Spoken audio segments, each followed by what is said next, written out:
Assalamualaikum warahmatullahi wabarakatuh.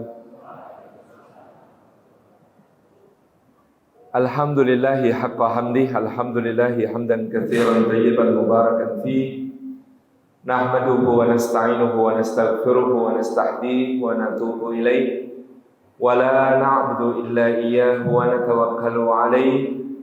Allahumma fassalli wa sallim wa barik ala sayyidina wa habibina wa syafi'ina wa maulana Muhammad wa ala alihi wa ala ashabihi wa dhurriyyatihi wa man sara ala nahjihi wa sanna bi sunnatihi wa ihtada bi hadihi ila yaumi liqa'i rabbih. Amma ba'd.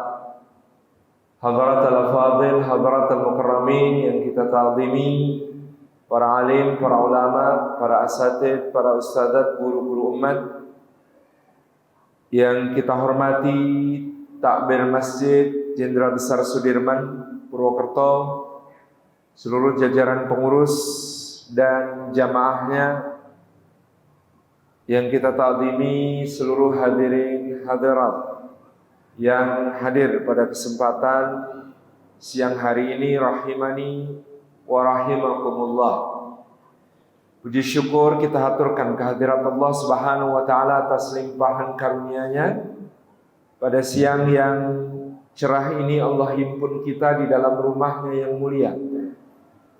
Mudah-mudahan setiap langkah yang kita tempuh, tiap tapaknya menggugurkan dosa-dosa kita, meninggikan derajat kita di sisi Allah Subhanahu wa taala, dan menjadi pemudah jalan kita semua menuju ke surga. Dan duduk kita semua semoga termasuk taman di antara taman-taman surga, sebagaimana sabda Rasulullah sallallahu alaihi wa alihi wa sahbihi wasallam, majtama'a qaumun fi baitin min buyutillah yatluna kitaballah wa yatadarasunahu bainahum illa ghasyiyatuhumur rahmah wa haffathumul malaikah wa nazalat alaihimus sakinah wa dzakarahumullahu fi man 'inda. Rawahu Muslim wa sahih. Tidak berhimpun, kata Nabi sallallahu alaihi wasallam, satu kaum di satu rumah di antara rumah-rumah Allah, di dalamnya mereka membaca ayat dari kitabullah dan mengkaji isinya di antara mereka, melainkan keadaan mereka itu dicurah-curahi rahmat Allah, dinaungi sayap-sayap malaikat Allah, diturunkan sakinah ke dalam hatinya, dan disebut-sebut namanya dengan bangga pada makhluk-makhluk mulia yang ada di sisinya. Semoga kita semua mendapatkan setiap keutamaan yang dijanjikan oleh Rasulullah sallallahu alaihi wasallam ini di dalam majelis ilmu kita. Bapak Ibu hadirin hadirat yang dimuliakan oleh Allah, di dalam suratul Rum ayat yang ke-21, salah satu ayat paling terkenal di Indonesia karena banyak dicetak di undangan-undangan pernikahan. Allah Subhanahu wa taala menyatakan, a'udzubillahi minasyaitonir rajim, firman Allah, wa min ayatihi an khalaqalakum min anfusikum azwaja litaskunu ilaiha wa ja'ala bainakum mawaddata wa rahmah inna fi dzalika laayatin liqaumin yatafakkarun. Shadaqallahul azim. Ayat ini istimewa karena dimulai dengan kalimat wa min ayatihi.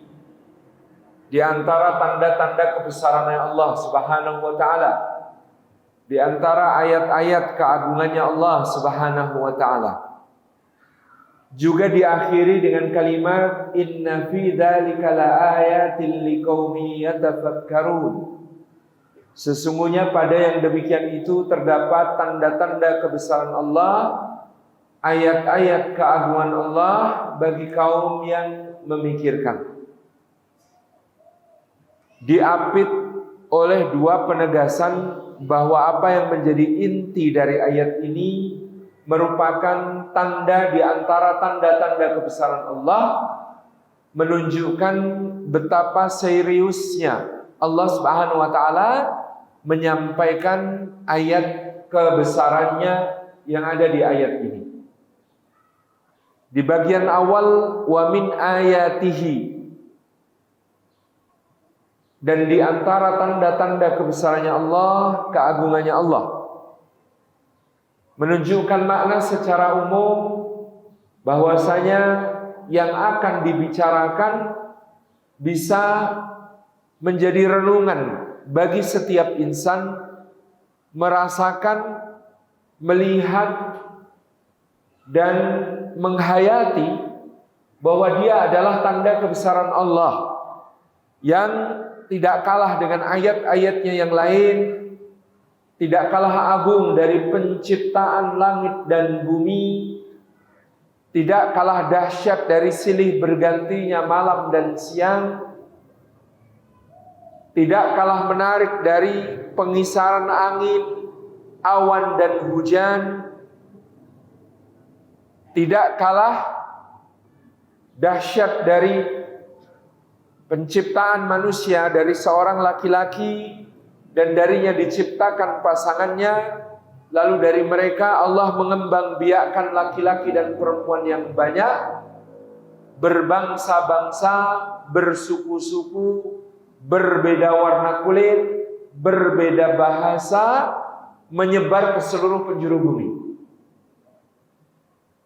Tidak kalah dari semua tanda kebesaran Allah itu adalah an khalaqalakum min anfusikum azwaja, bahwasanya Allah Subhanahu wa taala menciptakan untuk kalian wahai manusia dari nafas-nafas kalian, dari diri-diri kalian, dari jiwa-jiwa kalian ada pasangan, laki-laki untuk perempuan, perempuan untuk laki-laki, litaskunu ilaiha, supaya kalian merasakan sakinah kepadanya. Wa ja'ala, dan Allah menjadikan bainakum, di antara kalian, mawaddatan, adanya cinta yang bergelora,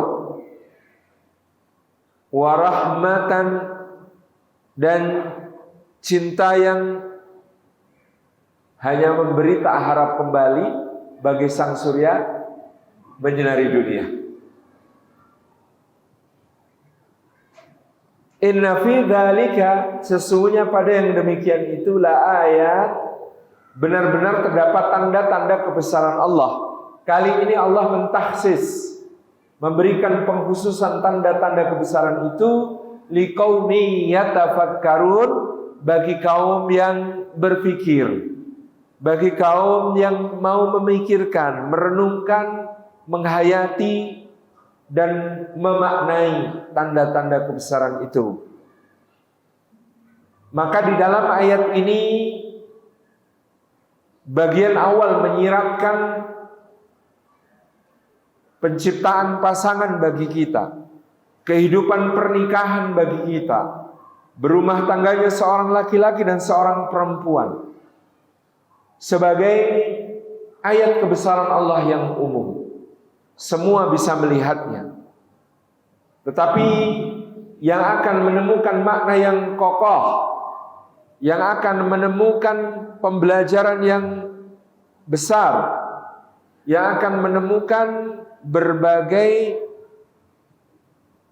renungan yang mendalam dari hal tersebut adalah kaum yatafakkarun, kaum yang terus berpikir, terus merenung, terus memaknai, mengkaji, memahami dari tanda-tanda kebesaran Allah tersebut. Maka disinilah pernikahan di dalam syariat Islam menempati kedudukan yang sangat luhur dan sangat mulia. Yang pertama, pernikahan adalah akad pertama yang diperkenalkan oleh Allah Subhanahu wa taala kepada manusia sebada dia diciptakan. Maka Sayyiduna Adam alaihi salam dan Sayyidah Hawa di dalam syurganya Allah Subhanahu wa taala belum mengenal jual beli, pinjam meminjam, utang piutang, sewa menyewa, gadai, apalagi yang rumit-rumit, musyarakah, mudharabah, salam, ijarah, al-ijarah muntahiyatu bitamlik dan lain sebagainya. Belum. Tetapi Allah Subhanahu wa taala menganugerahkan kepada mereka suatu akad pernikahan. Terikat di dalam janji suci kepada Allah Subhanahu wa taala. Maka hal ini menjadikan agungnya akad nikah sebagai akad pertama yang diperkenalkan Allah kepada umat manusia. Yang kedua, pernikahan itu menjadi salah satu wadah yang paling jelas di dalam apa yang dirumuskan Al-Imam Al-Ghazali, kemudian diteguhkan oleh Al-Imam Asy-Syatibi, yang kemudian disebut sebagai maqasidus syariah ad-daruriyah. Maksud-maksud tujuan diturunkannya syariat secara pokok atau primer. Maksud-maksud diturunkannya syariat Allah secara pokok, secara primer, meliputi apa yang disebut sebagai daruriyatu hamsin atau primer yang 5. Yang pertama, hifdzuddin, menjaga agama. Yang kedua, hifdzun nafas, menjaga jiwa, menjaga kehidupan. Yang ketiga, hifdzun nasl, menjaga keturunan, kelangsungan manusia dalam kualitas maupun kuantitasnya. Yang keempat, hifdzul aql, menjaga akal manusia, lahir maupun batin. Yang kelima, hifdzul mal, menjaga harta, hak milik dan usaha-usaha manusia dalam berbagai bidangnya. Jadi, kalau diringkas dalam perkara primernya, maksud diturunkannya syariat ada 5. Menjaga agama, oleh karena itulah di dalam dinul Islam, agama adalah perkara yang sangat mendasar yang tidak boleh dijadikan sebagai permainan dan candaan. Sehingga hukum meninggalkan din, meninggalkan agama, murtad secara sengaja dengan membawa perpecahan kepadanya, hukumannya adalah mati. La yahillu damu mri'in muslim illa bi thalath, kata Nabi sallallahu alaihi wasallam, tidak halal darah seorang muslim kecuali dengan 3. Salah satunya orang yang meninggalkan agamanya dan memecah belah kesatuan. Tariku lidinihi mufariqu lil jamaah. Meskipun tentu di dalam dakwah harus disampaikan dengan bijaksana. Seorang syekh menceritakan ada dai yang bersemangat di sebuah negara Afrika. Dia berhasil mengislamkan seorang kepala suku pedalaman di Afrika. Begitu kepala sukunya masuk Islam, langsung diajak pergi ke dokter bedah. Kepala sukunya tanya, kenapa harus ke dokter bedah? Karena kamu sudah harus masuk Islam, maka kamu harus dipotong itunya. Dikhitan maksudnya. Wah, kata si kepala suku, saya tidak mau dipotong itunya.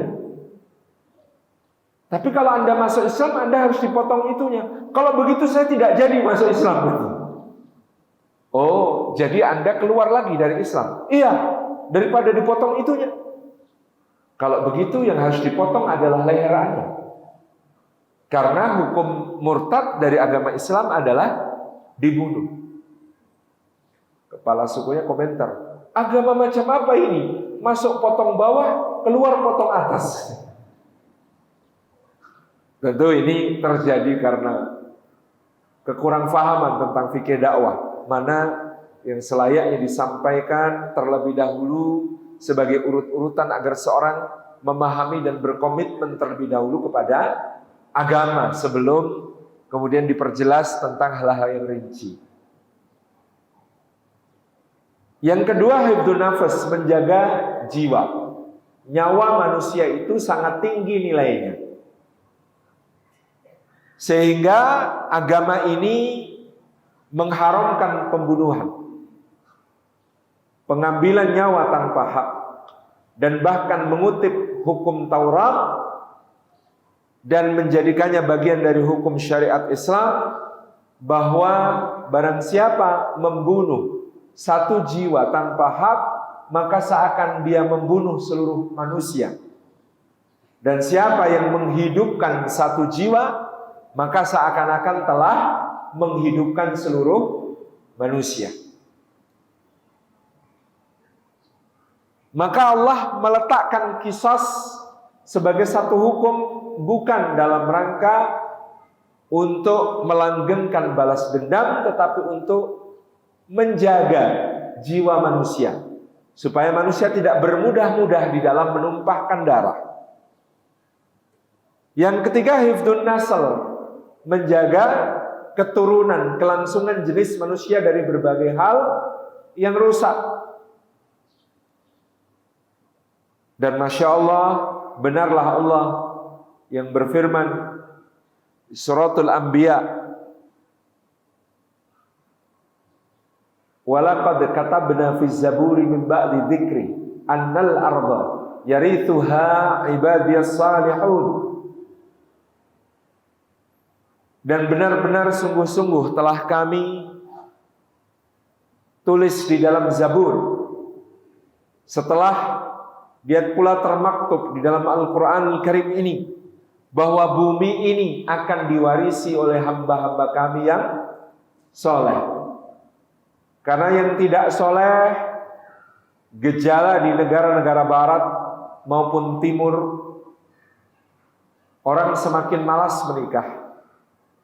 Karena konsekuensi-konsekuensi yang dianggap membebani dan memberatkan. Kalaupun menikah, banyak pasangan yang tidak memiliki anak. Karena banyak yang berpikir anak-anak yang dibesarkan itu nanti kalau dewasa akan mengirim mereka ke panti jompo. Sudah malas menikah, menikah pun tak ingin punya anak, child free. Lebih-lebih banyak lagi kemudian terjadi inginnya pernikahan sesama jenis, yang tentu tidak akan menjadi jalan langgengnya jenis manusia. Maka betul Allah mengatakan bumi ini akan diwarisi hamba-hamba yang soleh. 30 tahun dari sekarang diperkirakan penduduk Jerman mayoritas bukan seperti Angela Merkel, tetapi seperti Mesut Ozil. 30 tahun dari sekarang penduduk Prancis mayoritas tidak seperti Emmanuel Macron, tetapi malah mirip Karim Benzema. 30 tahun dari sekarang penduduk negara Inggris Raya mungkin lebih banyak yang seperti wali kota Sadiq Khan dibandingkan yang seperti Ratu Elizabeth. Bahasanya sudah bukan British English lagi. Kalau British English yang Harry Potter is drinking water gitu ya, kayak Benedict Cumberbatch kalau ngomong gitu ya. Tetapi akan lebih banyak yang berbicara bahasa Inggris dengan nada, hey brother, I want to tell you something and this is very important. You can see chapter 25. Bumi akan diwarisi oleh hamba-hamba Allah yang saleh.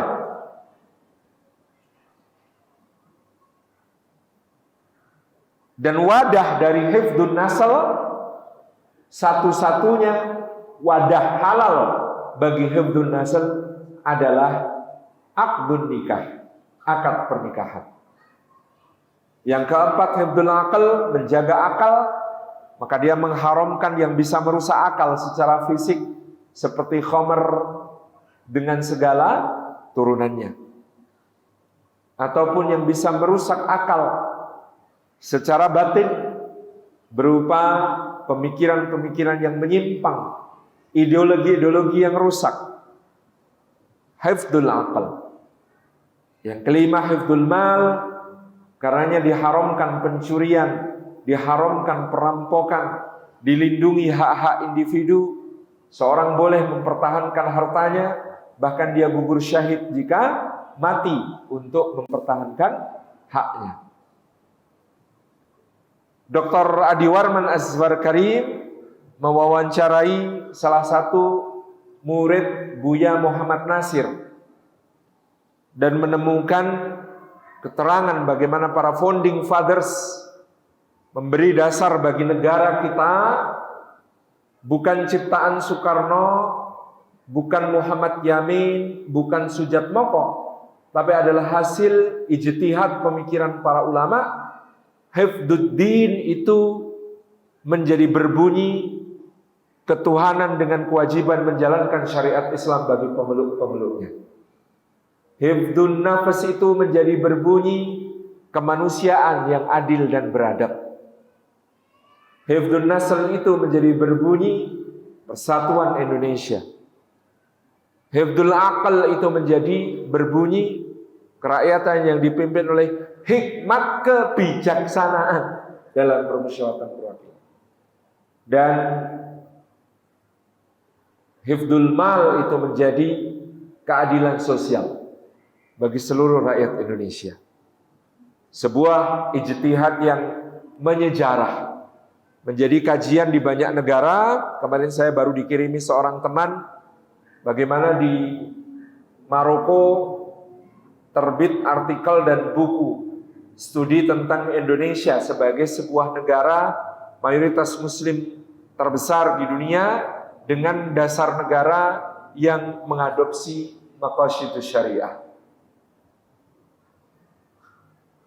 Kembali kepada pernikahan, dia wadah bagi hifdzun nasl, bagi menjaga kelangsungan keturunan. Maka dia dalam syariat memiliki kedudukan yang sangat mulia. Bahkan Nabi SAW kemudian menyebut pernikahan sebagai nisfuddin, separuh agama. Beliau SAW bersabda, barang siapa di antara salah seorang di antara kalian yang menikah, faqad istakmala nisfa dinihi, maka dia telah menyempurnakan separuh dari agamanya. Falyattaqillaha fi nisfil akhir, maka hendaklah dia bertakwa kepada Allah di dalam separuh yang lainnya. Kenapa pernikahan itu disebut separuh agama oleh Rasulullah SAW? Pendapat pertama menyatakan karena pernikahan ini berkaitan dengan bagaimana seseorang meyakini Allah Subhanahu wa taala sebagai Ar-Razzaq, yang maha pemberi rizki. Ketika dia mengatakan wa ankihul ayama minkum wassalihina min ibadikum wa imaikum iyakunu fuqara'a yughnihumullahu min fadli. Dan nikahkanlah orang-orang yang sendirian di antara kalian, juga sahaya kalian yang laki-laki dan perempuan, orang-orang yang dalam tanggungan kalian, nikahkanlah mereka. Jika keadaan mereka itu fakir-fakir, miskin-miskin, niscaya Allah yang akan memberikan kecukupan rizki kepada mereka. Janji Allah Subhanahu wa ta'ala. Walladhi huwa yut'imuni wa yasqini. Kalau kata Nabiullah Ibrahim alaihissalam dalam surah Asy-Syu'ara ayat ke-79, Walladzi huwa yut'imuni wa yasqin. Dan Allah itulah yang memberi aku makan dan Dia pula yang memberi aku minum. Keyakinan yang sangat penting di dalam iman kita bahwa Allah lah yang memberi rezeki. Ini yang pertama. Yang kedua, sebagian ulama memberikan penjelasan kenapa nikah disebut separuh agama. Karena pintu syaitan untuk menggelincirkan manusia ada dua. Pintu syahwat dan pintu syubhat. Dengan menikahnya seseorang, maka dia telah menjaga dirinya menutup pintu syahwat yang bisa menjatuhkannya ke dalam dosa besar. Sehingga dikatakan di sini telah sempurna separuh dari agamanya.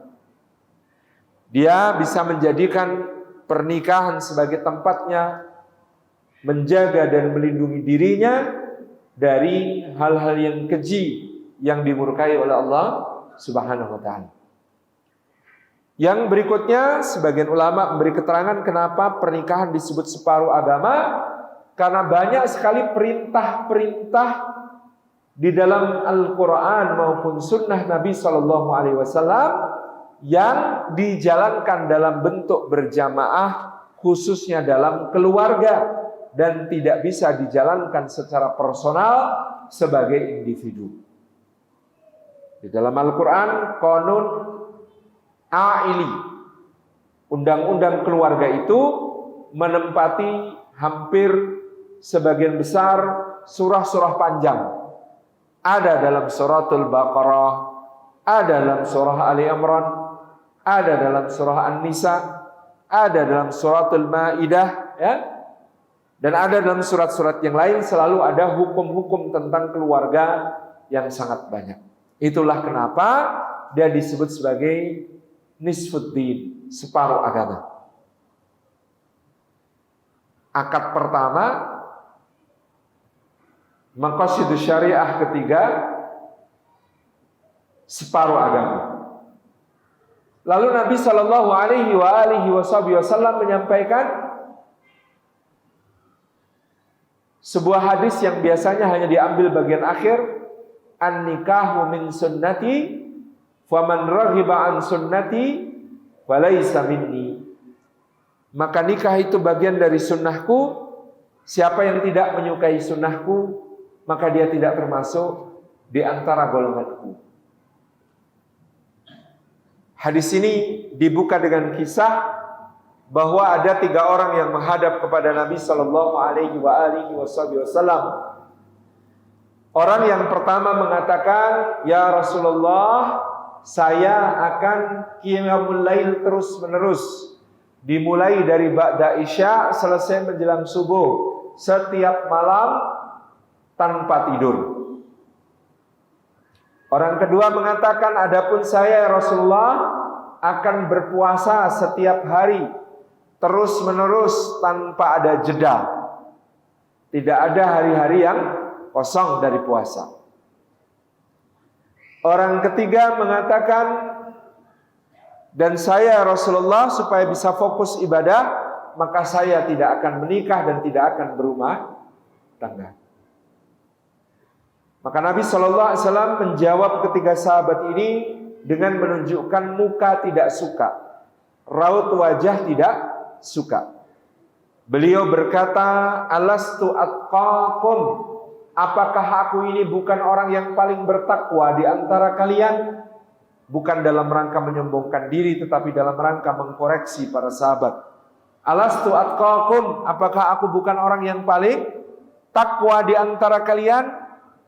Ketika sahabat menjawab, bala ya Rasulullah, tentu ya Rasulullah, engkau adalah orang yang paling takwa di antara kami. Maka Nabi SAW kemudian bersabda, maka bukankah kalian melihat aku salat, tetapi aku juga tidur? Bukankah kalian melihat aku berpuasa dan aku juga berbuka? Ada hari-hari di mana aku tidak berpuasa. Dan bukankah aku menikah, aku berumah tangga?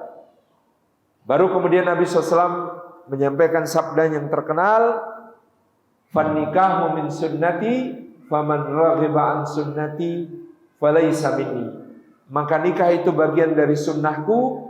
Siapa yang tidak menyukai sunnahku, maka dia tidak termasuk di antara golonganku.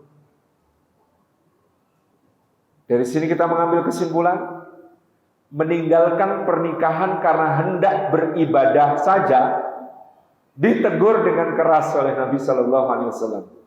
Meninggalkan pernikahan karena hendak beribadah itu ditegur keras oleh Rasulullah Sallallahu Alaihi Wasallam.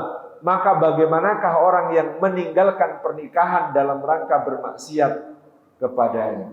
Na'udzubillahi min dzalik.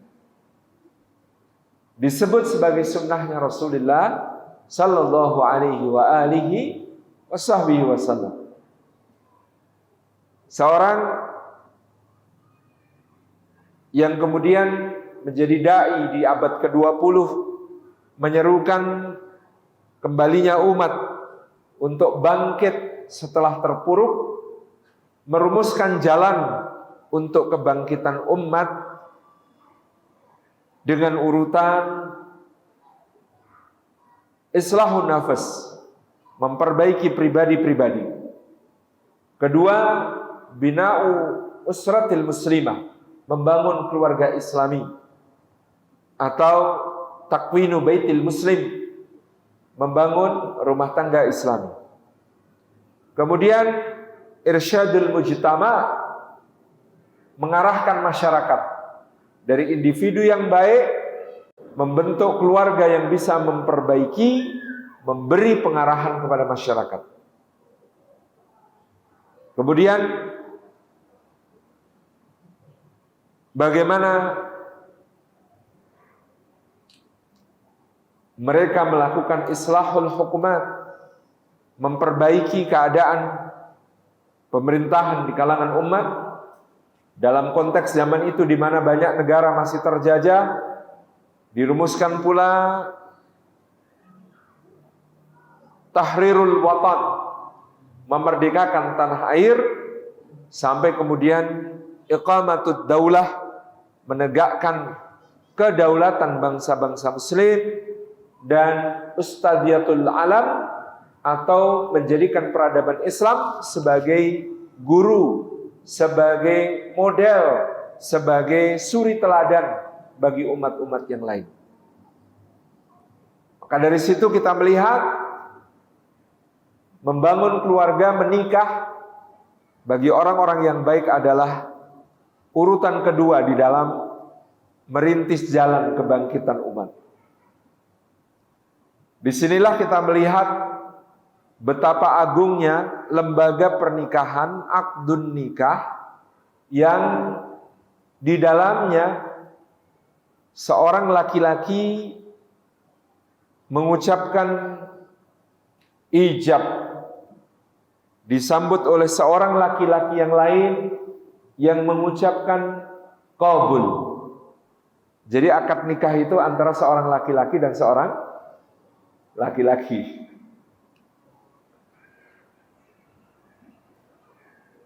Yang di situ nama Allah Subhanahu wa taala dipinjam untuk menghalalkan sesuatu yang suci.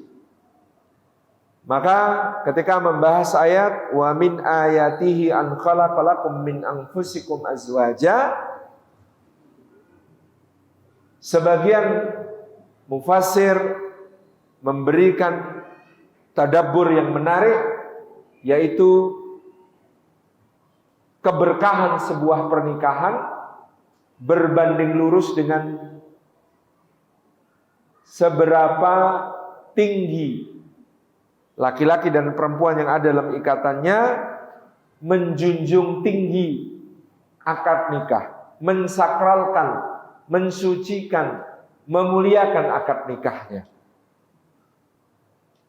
Semakin seseorang menghargai ijab qabulnya, menghargai akad nikahnya, menghargai janji sucinya, maka akan semakin besar pula keberkahan yang dia rasakan dalam kehidupan pernikahan. Inilah pangkal dari persoalan pertama yang sering melanda ikatan pernikahan seperti yang ada dalam judul kita. Karena pernikahan itu panjang. Persoalan itu adalah persoalan komitmen. Seberapa tinggi seseorang memuliakan akad nikahnya. Nanti akan ada persoalan kedua, persoalan ilmu dan persoalan komunikasi. Tapi persoalan ilmu dan komunikasi sangat mudah diperbaiki selama dia memiliki komitmen yang kuat untuk menjaga dan memuliakan pernikahannya. Salah faham, bertengkar, sama-sama bermaksud baik tapi tidak nyambung, konflik, dan lain sebagainya. Selama pemicunya adalah masalah komunikasi ataupun masalah ilmu, masih sangat mungkin untuk diperbaiki dengan mudah. Yang sangat berat diperbaiki adalah urusan komitmen. Masalah apakah dia menjunjung tinggi dan menghormati ijab qabul dan akad nikah yang telah dia ikrarkan. Tentu penyebabnya bisa banyak. Di antara lain ada orang yang menikah tapi masa lalunya belum selesai. Menikahnya dengan si A, tapi urusan dengan si B, si C, si D, si E, si F belum dirampungkan. Masih ada janji-janji yang tergantung. Masih ada ucapan-ucapan yang belum dibereskan. Ini bisa menjadi persoalan yang serius di dalam ikatan pernikahan. Sebelum menikah, WhatsApp-nya seperti asrama putri. Dan banyak nama yang selalu kontak secara intens. Kalau dia tidak menyadari bahwa yang seperti ini adalah tanda tidak berkomitmen dalam ikatan pernikahan, maka akan menjadi masalah yang sangat besar. Maka nikah itu neraca bersama. Apa-apa yang dulu dianggap biasa bisa menjadi persoalan serius dalam ikatan pernikahan. Hobi-hobi yang dulu ketika bujang bisa diperturutkan sekehendak hati akan harus dikompromikan sebaik mungkin dengan pasangan ketika sudah berada dalam ikatan pernikahan. Pergaulan yang dulu bebas merdeka tentu akan kemudian disesuaikan dengan seperti apa keredaan pasangan terhadap interaksi yang kita lakukan dengan orang lain. Apalagi kalau itu adalah lawan jenis. Nah, ini bisa menjadi persoalan masa lalu yang belum selesai, yang mengganggu komitmen dalam ikatan pernikahan. Maka bagi ikhwan-ikhwan yang menuju pernikahan, segera selesaikan urusan masa lalu. Jangan lagi ada janji-janji yang masih menggantung di awang-awang. Jangan lagi ada kontak-kontak yang menerbitkan harapan-harapan. Ada yang persoalan masa lalu belum selesai, bukan cuma ikhwan, akhwat juga ada. Saya pernah menghadiri sebuah pernikahan. Di pernikahan itu saya datang bersama orang yang sangat diharapkan oleh si akhwat untuk menikahinya. Tapi akhwat itu dilamar oleh orang lain yang datang terlebih dahulu. Yang sayang adalah karena dia belum bisa move on, maka hari itu semua dekorasinya dibuat dengan warna kesukaan si ikhwan yang tidak jadi melamar itu. Semua makanan yang dihidangkan adalah makanan kesukaan si ikhwan yang tidak jadi melamar itu, dan seterusnya. Yang lebih berbahaya lagi, ada akhwat datang ke sebuah pengajian, ustadznya datang bersama keluarga, lalu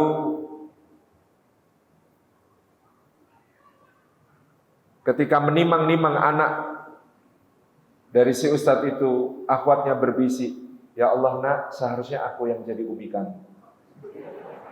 Ini berbahaya sekali.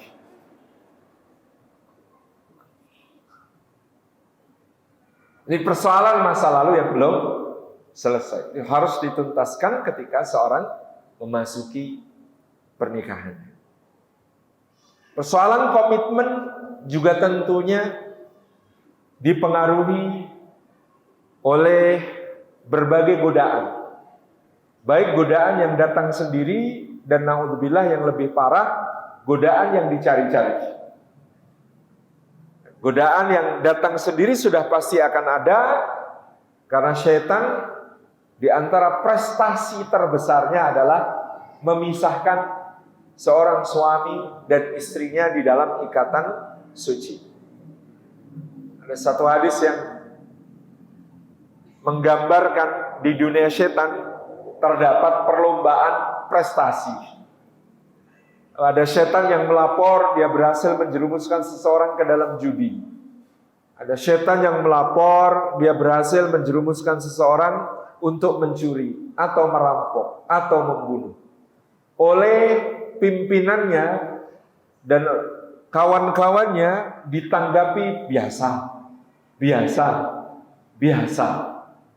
Tetapi ketika ada setan yang melapor berhasil, istilah orang Jawa, ngerusak pagar ayu, memisahkan antara seorang laki-laki dan perempuan dari ikatan suci pernikahan, maka setan ini dianggap setan kelas wahid, berprestasi, dapat medali, dijunjung-junjung oleh teman-temannya ya, dengan penuh gegap gempita. Ini menunjukkan betapa besarnya kerusakan yang akan timbul dari hancurnya sebuah ikatan pernikahan. Maka hendaklah penting bagi kita semua untuk menjaga komitmen di dalam ikatan pernikahan tersebut. Setergoda apapun di luar sana, maka panduannya adalah sunnah Rasulullah sallallahu alaihi wa alihi wasallam. Sebagaimana beliau diceritakan oleh para sahabat radhiyallahu anhum majma'in, keluar dari rumah Ummul Mukminin Zainab, memasuki masjid dalam keadaan rambut beliau masih basah, sisa mandi jinabah. Dan beliau bersabda kepada para sahabat radhiyallahu anhum majma'in, beliau mengatakan, apabila salah seorang di antara kalian bertemu dengan wanita yang dijadikan syaitan sebagai penggoda baginya, lalu dia tertarik kepada wanita itu, maka hendaklah dia segera pulang untuk menemui istrinya, karena pada istrinya terdapat segala sesuatu yang ada pada wanita tersebut, hanya saja lebih suci lagi, berpahala di sisi Allah. Jadi di sini laki-laki yang baik bukan berarti tidak pernah tergoda. Tetapi ketika dia tergoda, dia bisa memalingkannya segera kepada yang halal. Maka tentu sebagai bagian dari saling menjaga, ibu-ibu, para istri juga hendaknya memperhatikan hal ini. Karena akan sulit bagi laki-laki yang tergoda di luar sana, godaannya itu bening-bening dan jelita, ketika dia palingkan ke yang halal terlalu jauh dari yang haram dalam pesonanya, itu bisa berbahaya. Maka ibu-ibu, kalau sudah ada kode dari bapak-bapak, Mi, ke salon muslimah sana Mi, anak-anak biar sama aku. Tolong jangan dijawab dengan kata-kata, nggak lihat apa, cucian numpuk segitu banyak, piring gelas kotor semua, rumah berantakan, belum sempat ngapa-ngapain, belum sempat masak, malah disuruh ke salon. Jangan. Barangkali suami yang mengatakan demikian sudah pada titik, dia sangat berharap bisa memalingkan pandangannya kepada yang halal dan suci, dalam keadaan yang sebaik-baiknya, tetapi melihat daster yang sudah tidak jelas apa warna aslinya, yang noda kecap, saus, dan oli berlomba menghiasinya, yang percampuran antara bau keringat dan bau terasi yang sedang dimasak berpadu dengan sempurna. Berat sekali. Makanya saya sering menyampaikan kepada ibu-ibu, Bu, kalau tidak sempat masak, rumah makan banyak yang buka. Kalau tidak sempat mencuci, laundry banyak kilauan dan murah pula. Kalau tidak sempat membereskan rumah, panggil minta tolong tetangga yang duafa, ibu-ibu yang sudah sepuh, berikan honor, bahagia. Tapi soal yang satu itu, suami Anda tidak boleh minta bantuan orang lain sama sekali. Soal yang satu itu, suami Anda tidak boleh minta bantuan orang lain sama sekali. Ini fikih prioritas. Dalam soal yang demikian sesuai dengan amanah Rasulullah SAW. Ada yang tanya, kalau jomblo gimana Ustaz, tergoda di luar pulang ke rumah? Itulah masalahnya. Jadi memang makanya kalau pernikahan itu disebut sebagai ahson. Ahson itu lebih bisa membentengi, karena hisn artinya benteng. Tapi kalau puasa, karena belum mampu menikah kemudian dia menjaga diri dengan puasa, puasa itu hanya disebut sebagai wijak. Kalau ahson itu lebih bisa membentengi, kalau wijak itu cuma barikade, pertahanan sementara. Memang sangat berbeda. Nah, ini yang penting untuk menjadi sebuah penjagaan. Sebagaimana pula para suami sudah selayaknya menjaga komitmen di dalam keluarganya dengan memberikan yang terbaik. Tahun 2005 saya melakukan survei di keluarga-keluarga pegiat dakwah. Bagaimana persepsi anak-anaknya terhadap kegiatan orang tuanya. Saya shock karena 30% anak-anak dari pegiat dakwah mengatakan, aku nanti kalau gede gak mau jadi kayak Abi dan Umi. Aku nanti kalau sudah besar gak mau kayak ayah dan bunda. Kenapa? Karena ayah bunda terlalu sibuk kajian ini, kajian itu, sibuk rapat ini, rapat itu, kegiatan ini, kegiatan itu. Di rumah tidak sempat nemenin aku bikin PR, tidak sempat nemenin aku belajar, tidak sempat bacain cerita sebelum bobo. Bahkan anaknya menyambut ayahnya pulang, ayah, dengan penuh antusiasme. Ayah jangan, udah ya, ayah mau istirahat dulu. Lalu ambruk di sofa. Ini berbahaya bahkan bagi pewarisan nilai-nilai kebaikan. Apakah kita salah bersibuk-sibuk dalam dakwah dan kegiatan macam-macam? Tidak salah. Yang salah adalah kita tidak mengikuti sunnah Rasulullah Sallallahu Alaihi Wasallam. Rasulullah lebih sibuk dari kita. Para sahabat lebih sibuk dari kita. Tapi mereka mengamalkan sunnah. Apa sunnah Nabi SAW? Anas bin Malik bercerita, tidak pernah Nabi SAW mengetuk pintu, mengucap salam, minta izin masuk kepada keluarganya, melainkan beliau telah dalam keadaan bersiwak dan memakai wewangiannya. Tidak pernah pulang itu lusuh, kusut, bau. Tidak pernah. Nabi SAW, kata Anas bin Malik, selalu ketika hendak memasuki rumah, dalam keadaan sudah memakai siwak, sudah memakai wewangian. Bapak-bapak dimulai besok. Pulang kerja, pinjem kamar mandi kantor dulu. Mandi yang bersih, rapi, wangi, semprotkan parfum, pakai mouthwash. Pulang, istrinya langsung curiga. Dari mana? Karena tidak biasanya. Nanti boleh disampaikan, ini habis kajiannya Salim Afilah di Masjid Jenderal Sudirman. Memang dianjurkan mengikuti sunnah Nabi Sallallahu Alaihi Wasallam yang demikian. Abu Hurairah bahkan menceritakan, Nabi Sallallahu Alaihi Wasallam kalau pulang dari jihad bersama kami, biasanya tidak langsung masuk kota Madinah, tetapi berkemah dulu di luar kota di tempat yang ada mata airnya. Beliau memerintahkan para suami, para sahabat mujahid yang pulang ini mandi dulu, pakai pakaian terbaik, pakai wewangiannya, cukur yang perlu dicukur, pangkas yang perlu dipangkas sebelum pulang ke rumah, agar dia pulang dari jihad dalam keadaan terbaik untuk istri dan keluarga. Senyampang dengan itu biasanya diutus orang ke dalam kota Madinah. Untuk apa? Memberitahu para istri, wahai para istri, besok pagi suami pulang, bersiap siagalah. Maka istri-istri faham, rumah bersih, makanan kesukaan suami dimasak, dia mandi dan berdandan, berhias siap menyambut suami. Kalau perlu baju pengantin dipakai lagi. Kalau masih cukup gitu ya. Dan dulu beli bukan disewa.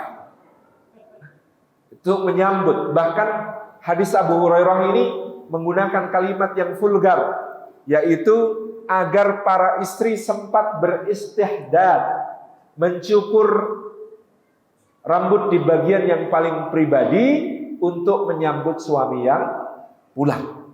Sampai sedemikian perhatian sunnah terhadap bagaimana suami istri saling menjaga komitmen dalam keadaan terbaik fisik maupun non fisik. Ini menjadi pengingat penting bagi kita, karena ikatan ini dinisbatkan kepada Allah Subhanahu wa ta'ala, dan Allah adalah zat yang maha abadi. Maka kita harus punya persepsi bahwa ikatan nikah kita ini abadi. Kalau ada masalah, maka masalahnya sementara. Paham ya? Kalau sedang ada masalah, katakan bahwa masalah ini sementara, tapi engkau wahai istriku adalah istri dari dunia sampai ke surga, abadi selama-lamanya. Kalau ada masalah, katakan kepada suami, wahai suamiku, masalah ini cuma sementara, tapi engkau adalah suamiku di dunia hingga ke surga, abadi selama-lamanya. Jadi hubungan itu langgeng, masalah itu sabar sakwetawis, sabar sejenak, karena pasti akan ada waktunya masalah itu akan selesai. Al-waktu juz'um minal ilaj, kata orang Arab, waktu adalah bagian dari penyembuhan, bagian dari terapi, bagian dari pemulihan. Memang perlu waktu. Maka setelah persoalan komitmen, mudah-mudahan kita semuanya beres di persoalan komitmen. Kalau Anda di luar pernikahan, Anda mungkin menyebutnya jatuh cinta. Tetapi begitu Anda menikah, ini bukan soal jatuh cinta lagi. Ini adalah soal bangun cinta. Kalau jatuh sakit, Pak. Kalau bangun memang sulit, tetapi dengan itulah cinta kita akan menjelma bangunan tinggi menggapai surga. Karena kita mulai begitu ijab qabul diucapkan, bukan lagi jatuh cinta, tetapi membangun cinta. Sayyidina Umar bin Khattab pernah mengatakan kepada Nabi SAW, ya Rasulullah, aku mencintaimu seperti aku mencintai diriku sendiri. Maka Nabi SAW mengatakan, tidak boleh wahai Umar, sudah seharusnya engkau mencintaiku melebihi apapun, termasuk dirimu, termasuk keluargamu. Maka Sayyidina Umar mengatakan, kalau begitu ya Rasulullah, mulai sekarang engkaulah yang paling aku cintai, melebihi diriku, keluargaku, hartaku, dan apapun jua. Pertanyaannya, kok bisa dalam beberapa detik Umar berubah? Pertama dia bilang, aku mencintaimu seperti mencintai diriku sendiri. Tidak lama kemudian dia mengatakan, aku mencintai melebihi apapun jua. Apa itu cinta? Tentu di sini cinta diterjemahkan bukan lagi perasaan-perasaan yang muncul secara spontan, tetapi cinta itu adalah kata kerja. Cinta itu adalah mengupayakan, mengusahakan, memperjuangkan untuk bisa mencintai dengan sebaik-baik kecintaan. Kalau kita ditanya, cinta nggak sama Allah? Cinta. Bagaimana cinta kepada Allah itu? Apakah datang sendiri atau diusahakan? Diusahakan. Maka kalau cinta kepada Allah bisa diusahakan, tentu lebih-lebih lagi cinta kepada pasangan kita. Bagi yang menikah, begitulah takdir. Menikahi orang yang kita cintai hanyalah kemungkinan, tapi mencintai orang yang kita nikahi adalah kewajiban. Menikahi orang yang dicintai kemungkinan, kalau nggak keduluan yang lain. Tapi mencintai orang yang dinikahi adalah sebuah kewajiban. Itulah pengikat komitmen kita. Seseorang mengadu kepada Sayyidina Umar bin Khattab, "Wahai Amirul Mukminin, aku menceraikan istriku." Kenapa? Karena aku sudah tidak mencintainya lagi. Kenapa tidak kau cintai dia? Aku sudah tidak mencintainya. Maka cintailah dia. Maknanya, maka bangunlah cintamu kepadanya. Ini perkara yang sangat penting. Yang kedua tadi adalah persoalan ilmu dan komunikasi. Di sini kita memahami bahwa di dalam saling mencintai, otomatis kita bisa saling melukai. Kalau saling mencintai itu otomatis bisa saling melukai. WhatsApp tidak dibaca sejak kemarin, sudah terluka. Orang yang mencintai kok WhatsApp-nya tidak dibaca sejak kemarin, sudah terluka. Atau cuma read doang, gak direspon, sudah terluka. Tatapan mata, ekspresi, kata-kata, sangat mudah bagi kita untuk melukai orang yang kita cintai. Tetapi untuk mencintai dan memuliakan yang dicintai itu selalu perlu ilmu. Dan ilmu itu harus dipelajari. Al-ilmu bit-ta'allum wal fiqhu bit-tafaqquh. Untuk mencintai perlu ilmu dan ilmunya perlu dipelajari. Untuk memahami wanita maka perlu diupayakan untuk memahami. Poin pentingnya salah satunya yang sering saya sampaikan adalah komunikasi. Karena komunikasi itu adalah kunci.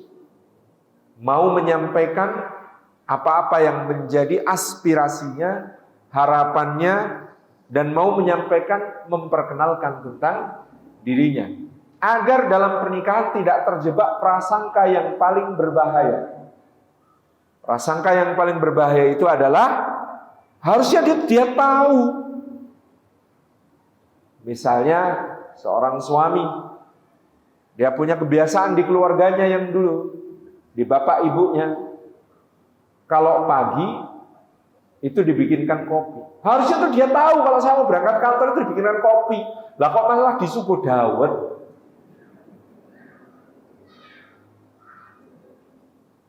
Ya mungkin di keluarga istrinya kalau pagi makan minum dawet, kebiasaannya masing-masing. Tidak dikomunikasikan sehingga menjadi masalah. Harusnya dia tuh tahu kalau aku lagi marah itu dengerin baik-baik.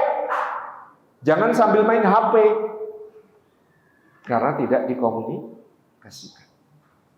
Harusnya dia sudah tahu, menjadi perusak yang luar biasa. Jadi berkomunikasi itu menjadi bagian dari kebaikan yang diajarkan para salafus saleh. Abu Sulaiman Ad-Darani, seorang ulama, menceritakan, aku menghabiskan malam pertamaku untuk berbincang-bincang dengan istri yang baru kunikahi. Dia berbicara kepadaku apa yang disukainya, apa yang tidak disukainya, warna yang disukainya, warna yang tidak disukainya, makanan yang disukainya, yang tidak disukainya, yang dia sukai dari akhlak seorang lelaki, yang tidak dia sukai dari akhlak seorang lelaki. Dia bertanya kepadaku, mana di antara temanmu yang harus aku muliakan sebaik-baiknya? Mana yang kalau datang ke sini cukup diterima di beranda? Mana yang kalau datang ke sini diterima di ruang tamu? Mana yang kalau datang ke sini dijamu di ruang makan? Mana yang kalau datang ke sini diberi penginapan? Kalau aku sedang marah, sebaiknya apa yang harus dilakukan? Apakah ikutan marah? Apakah bikinkan teh? Apakah tinggal tidur? Apakah apa? Itu kan harus dikomunikasikan. Ini salah satu pokok kunci menjaga harmoni dalam rumah tangga, mau berkomunikasi, mau menyampaikan. Dan menyampaikan itu, ya meskipun kadang diawali dengan hal yang tidak nyaman, akan menjadi nyaman di waktu-waktu berikutnya. Karena kejujuran, karena keterbukaan.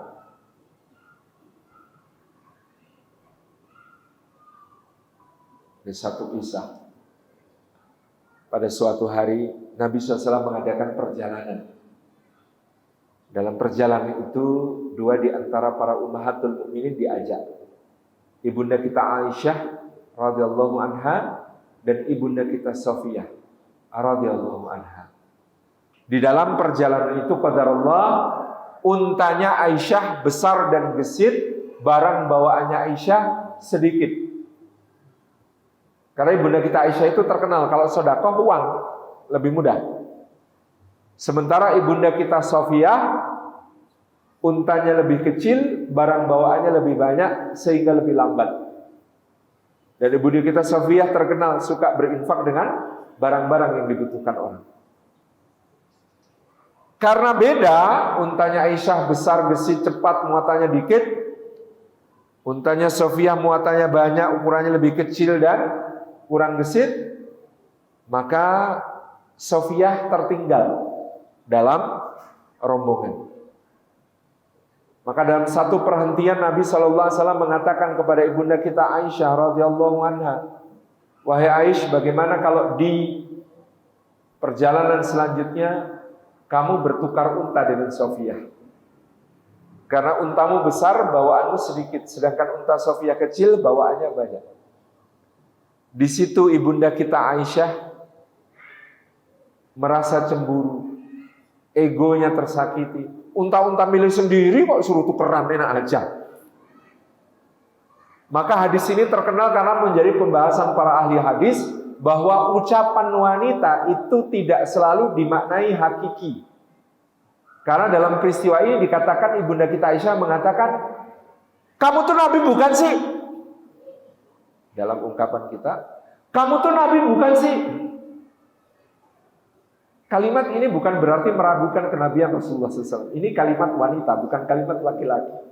Kalau kalimat laki-laki, maka kalimat ini jatuh kepada kekufuran.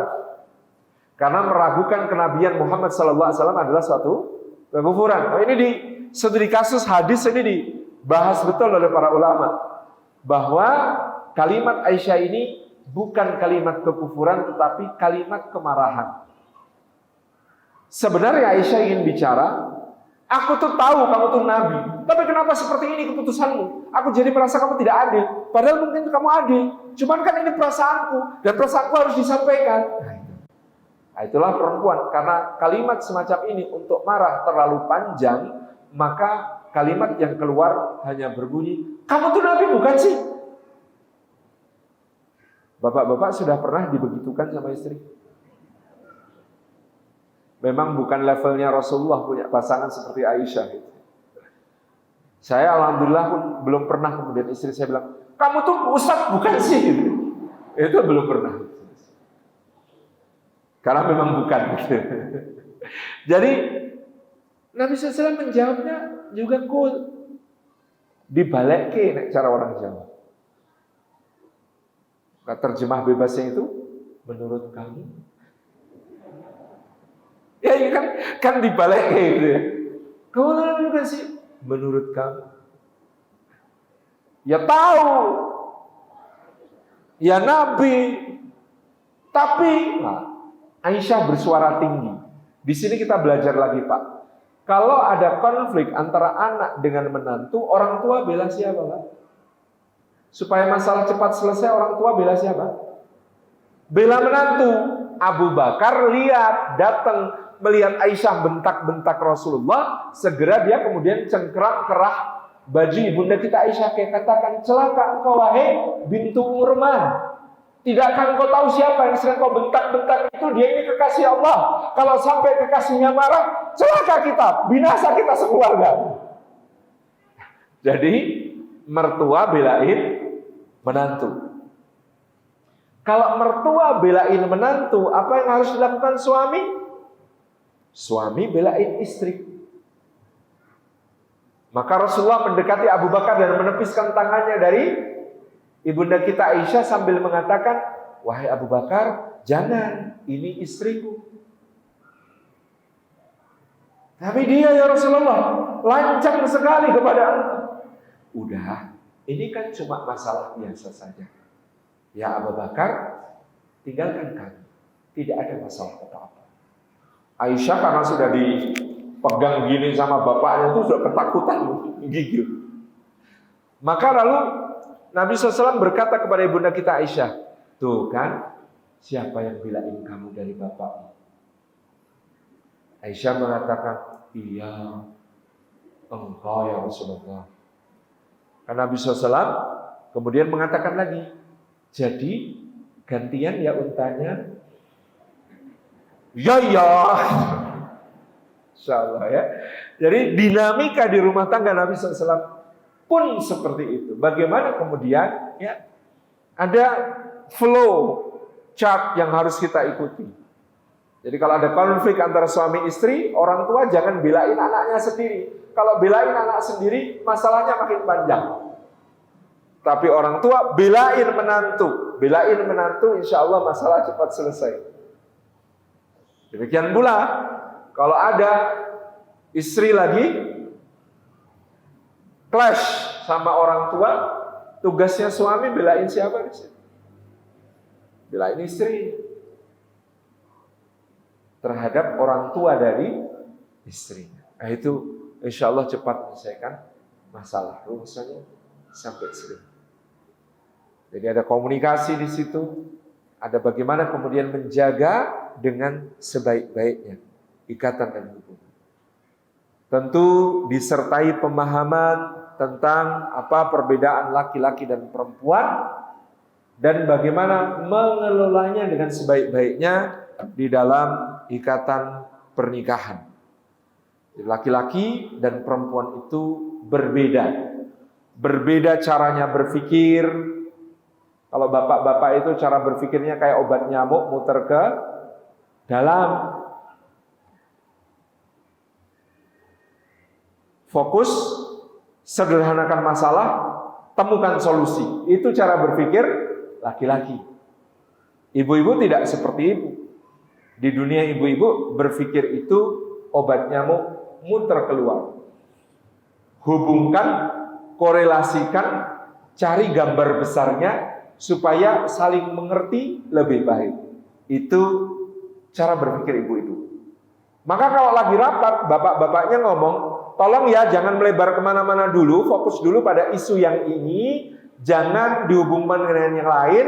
Pokoknya kita harus fokus, sederhanakan masalahnya, dan segera ketemu solusinya. Itu bapak-bapak. Ibu-ibu mengatakan, jangan suka mensederhanakan masalah, mas, itu semuanya penting. Dengerin dulu ceritaku, semua itu ada hubungannya loh ya. Maksudnya supaya ketemu di tengah, ya supaya seimbang. Karena kalau fokus solusi tok, nanti jangan-jangan solusinya tidak tepat. Tapi kalau kemudian hubungkan sampai kemana-mana, ya kapan ketemu solusi? Itu contoh, supaya kemudian ketemu di tengah. Berbeda pula caranya dalam menghadapi tekanan, menghadapi masalah. Bapak-bapak kalau ada masalah menyendiri, berkontemplasi, merumuskan solusi. Semakin sedikit yang tahu, semakin cepat selesai masalahnya. Semakin sedikit yang terlibat, semakin sederhana dan mudah dituntaskan. Itu prinsipnya bapak-bapak kalau ada masalah. Ibu-ibu tidak. Di dunia ibu-ibu kalau ada masalah, sharing is caring. Berbagi itu tanda peduli, saling mengerti. Maka ada curhat, mencurahkan isi hati, cerita sambil nangis supaya tambah plong. Didengarkan, dimengerti, sampai dinyanyikan oleh ada band. Karena wanita ingin dimengerti. Berbeda. Maka kalau ada suami pulang, tasnya dilempar, tubuhnya dihempaskan ke sofa, ya, sepatu dilepas bukan dengan tangan tapi langsung kaki, kepalanya dipegangin. Itu artinya sedang ada masalah. Maka istri-istri yang baik tapi belum tahu ilmu tentang cinta akan bertanya, "Mas, ada masalah apa?" Dan jawaban semua suami bukan hanya dari Sabang sampai Merauke, tapi dari Merauke sampai Maroko itu sama. Yaitu, "Enggak kok Dik, enggak ada apa-apa." Istrinya ngejar, "Mas, aku kan kalau ada masalah juga cerita sama Mas. Masa Mas enggak mau cerita sama aku?" Di dunia wanita, kita saling cinta, harus saling support, saling mendukung. Masalahmu adalah masalahku. Di dunia laki-laki, menceritakan masalah selain menunjukkan kelemahan, juga tidak ingin menambah bebannya istri. Istrinya sudah ngurusin rumah, ngurusin anak, ngurusin PAUD, gitu ya, macam-macam.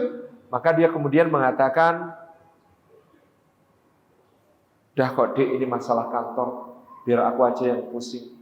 Kamu enggak usah ikut pusing." Niatnya baik. Di dunia laki-laki enggak cerita supaya tidak nambahi beban. Di dunia wanita enggak mau cerita berarti, "Oh jadi Mas enggak percaya sama aku." Di dunia wanita tidak cerita berarti tidak percaya. Jadi selama ini cerita-ceritanya sama siapa? Hah? Tambah marah. Itulah kenapa Ibunda Khadijah itu istimewa. Ibunda kita Khadijah itu istimewa. Ketika Rasulullah pulang dari Gua Hira, tersaruk-saruk, berulang kali jatuh, bangun, sampai depan rumah, menggigil pucat pasi kedinginan, dan berteriak, "Zammiluni, zammiluni." Coba bayangkan kalau Khadijahnya kayak ibu-ibu yang tadi. "Ya Allah Mas, ada masalah apa Mas? Kok sampai kayak begini Mas? Sini duduk dulu Mas, cerita Mas." Kayaknya Sirah Nabawiyah bakal lain ceritanya. Tapi itulah Khadijah sangat mengerti, dibawa ke dalam, dibaringkan di kamar, diselimuti, ditinggalkan, ditutup pintunya, dibiarkan tenang dulu, karena nanti kalau sudah tenang pasti akan cerita. Tipe ceritanya laki-laki itu, "Bu, kemarin di kantor ada masalah Bu." "Oh ya Allah, terus gimana Mas?" "Tenang Bu, sudah Mas selesaikan." Nah, itu tipe ceritanya Bapak kalau masalahnya sudah selesai. Kalau ibu-ibu ceritanya spontan. "Aku capek Mas, ya Allah hari ini. Rumah berantakan, anak-anak rewel, tetangga pada resek, semua tamu berdatangan gak habis-habis, piring gelas kotor semua, cucian numpuk, rumah berantakan. Ya Allah Mas, capek. Aku capek." Ibu cerita begitu. Laki-laki yang baik tapi tidak ngerti ilmu tentang cinta masih tetap sambil otak-otak habis sedikit, gelirik sebentar kemudian ngomong, "Sabar ya sayang, insya Allah bulan depan kita cari pembantu." Di dunia laki-laki, kalau istri susah ngurus rumah, pembantu adalah solusi. Di dunia perempuan, lagi cerita curhat begitu, ditanggapi mau dicarikan pembantu, tiba-tiba dia marah. "Jadi semua pengorbananku selama ini kok anggap tidak lebih dari pekerjaan seorang pembantu? Bapakku muliahin aku tinggi-tinggi Mas, aku tinggalkan pekerjaan dan karir yang bagus untuk berbakti di rumah, lalu kau pandang aku secara selirik sekilas saja dan kau bilang itu kerjaan pembantu. Rupanya serendah itu aku di matamu Mas." Karuan. Bingung suaminya. Aku tuh maksudnya baik loh. Kan suaminya nggak nawarin. "Kamu kesulitan ya Dek? Capek ya Dek? tak cariin temennya biar bisa bantuin ya. Wah itu tambah lagi piringnya dibanting semua. Masya Allah, tabarakallah. Jadi ada ilmunya untuk saling mengerti, saling memahami satu sama lain, sehingga kemudian kita tidak boleh berhenti belajar menjadi suami yang baik. Khairukum li ahli, wa ana khairukum li ahli. Sebaik-baik di antara kalian yang paling baik kepada istrinya, dan aku adalah yang terbaik di antara kalian kepada istriku.